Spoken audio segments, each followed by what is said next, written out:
ही अतिशय आनंदाची गोष्ट आहे की प्रधानमंत्री आवास योजना अंतर्गत पुढच्या 2 वर्षामध्ये जवळपास 30 लाख कुटुंबांना म्हणजे 1.5 कोटी लोकांना आपलं स्वतःचं घर या ठिकाणी मोदीजींमुळे मिळेल। एक असे प्रधानमंत्री झाले की ज्यांनी सामान्य माणसाच्या मूलभूत गरजांना हात घातला आणि अन्न वस्त्र निवाऱ्यासारख्या मूलभूत गरजा पूर्ण झाल्यानंतर शिक्षण आरोग्य रोजगारासारख्या समस्या आपल्याला पूर्ण करायच्या आहेत। पण त्याच वेळी अनेक लोक जवळजवळ अर्धा भारत किंवा 40% भारत हा निवाऱ्याविना अशा प्रकारची भारताची परिस्थिती बघितल्यानंतर माननीय मोदीजींनी प्रधानमंत्री आवास योजना सुरू केली आणि त्या योजनेचे वेगवेगळे कंगोरे आपल्याला पाहायला मिळत आहेत। जवळजवळ 1000 कोटी रुपये हे आपल्याला उपलब्ध करून दिलेले आहेत। त्यामुळे मोठ्या प्रमाणात आज गरिबाच्या घराचं स्वप्न आपण पूर्ण करू शकतो। आणि यासोबत आत्ताच आपल्याला ग्रामविकास मंत्री पालकमंत्री महोदयांनी सांगितलं की आपल्या ग्रामीण भागामध्ये प्रधानमंत्री आवास योजना ग्रामीणच्या अंतर्गत आत्तापर्यंत आपल्याला गेल्या 5-7 वर्षात 10-12 लाख घरं बांधून पूर्ण करता आली। आणि आम्ही माननीय मोदीजींकडे आणि माननीय ग्रामविकास मंत्र्यांकडे गेलो आणि आम्ही त्यांना सांगितलं आम्हाला वाढीव कोटा हवा आहे। ते म्हणाले किती तुमच्याकडे वेटिंग लिस्ट आहे?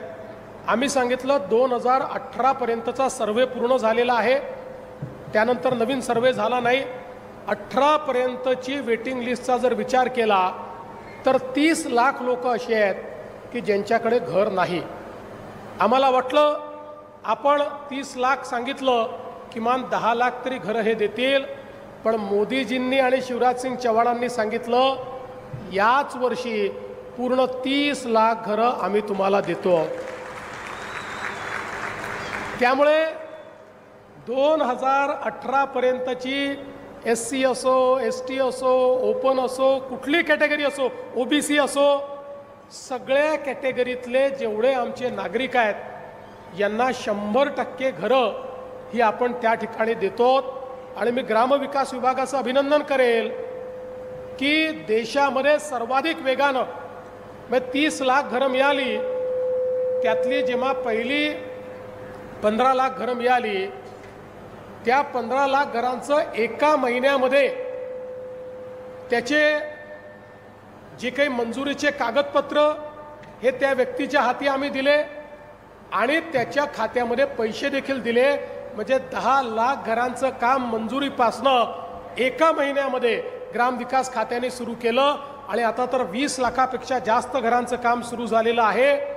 म्हणजे पुढच्या 2 वर्षामध्ये जवळपास 30 लाख कुटुंबांना म्हणजे 1.5 कोटी लोकांना आपलं स्वतःचं घर या ठिकाणी मोदीजींमुळे मिळेल। त्यांच्या स्वप्नातलं घर आपण पूर्ण करू शकू। आणि मग आम्ही त्या ठिकाणी मोदीजींना ही विनंती केली की अनेक लोक 2018च्या यादीतही सुटले आहेत, काही कुटुंब विभक्त झाली आहेत, काही लोकांचं त्या वेळच्या गावाच्या राजकारणामध्ये नाव सोडून गेलेलं आहे। आणि म्हणून तुम्ही पुन्हा एकदा पोर्टल ओपन करा आणि 2018 ते 2024 या कालावधीत जे लोक सुटलेले आहेत त्यांचंही रजिस्ट्रेशन करायची परवानगी द्या। आणि मला आनंद आहे की त्यांचंही रजिस्ट्रेशन करण्याची परवानगी आपल्याला मिळाली, त्यांचीही यादी तयार झाली आणि लवकरच आता त्यांनाही केंद्र सरकारच्या माध्यमातून घरं मिळतील। म्हणजे महाराष्ट्र हे पहिलं राज्य आपल्याला असं करायचं आहे की जे बेघर मुक्त राज्य आहे, कोणीच असं राहणार नाही की ज्याच्याकडे राहायला छप्पर नाही, ज्याच्याकडे राहायला घर नाही। आणि हे सगळं करत असताना त्याकरता जे काही आवश्यक इन्फ्रास्ट्रक्चर आहे ते तर आपण देतोच आहोत, पण आता आपण असा निर्णय केला ही जी 30 लाख घरं आहेत या 30 लाख घरांना केंद्र सरकारच्या पैशासोबत राज्य सरकार अतिरिक्त 50,000 रुपये देईल। आणि त्यामध्ये आम्ही निर्णय केला प्रत्येक घरावर आम्ही सोलर लावणार आहोत, म्हणजे या 30 लाख लोकांना विजेचा 1 रुपयाचा देखील खर्च येणार नाही. यांना पूर्णपणे मोफत वीज मिळेल अशा प्रकारची व्यवस्था देखील या निमित्ताने आपण करतो.